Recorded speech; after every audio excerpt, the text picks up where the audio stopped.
de commencer de façon extrêmement simple, en regardant quelle est l'importance économique, numérique de cela, et de regarder comment les échanges se font. Alors pour être simple, on va commencer par le coût d'un enfant. On va voir dans le coût annuel d'un enfant ce que représente la partie qui est payée par la collectivité et ce que représente ce qui reste à la charge des familles. Vous avez donc là un tableau qui récapitule le coût annuel d'un enfant. Évidemment, c'est un enfant moyen, d'une famille moyenne et un âge moyen. Cet enfant-là va coûter en moyenne, tout compris, 2 166 € par mois. Et vous voyez comment se décompose cet argent. La partie verte représente ce qui est collectivisé, ce qui est payé par la société.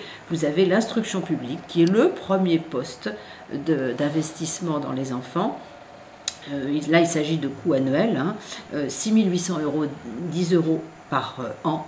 La couverture maladie des enfants, qui, elle, représente presque 1 millier d'euros par an, en sachant qu'il y a des époques où, quand les enfants sont très petits, ils coûtent beaucoup plus cher. Quand ils sont grands, il y a au contraire de moins fortes dépenses. Et puis les prestations familiales, qui, en euros de 2005, représentent à peu près 2 500 € par mois. À côté de ces dépenses publiques, vous avez les dépenses privées qui sont en rouge, c'est-à-dire les dépenses qui sont à la charge des familles. Vous voyez qu'elles sont considérables. Les dépenses d'entretien net, c'est-à-dire l'achat du beefsteak et de tout ce dont a besoin l'enfant net, puisqu'on en a retiré ce qui vient des prestations familiales, c'est quand même 9 840 € par an.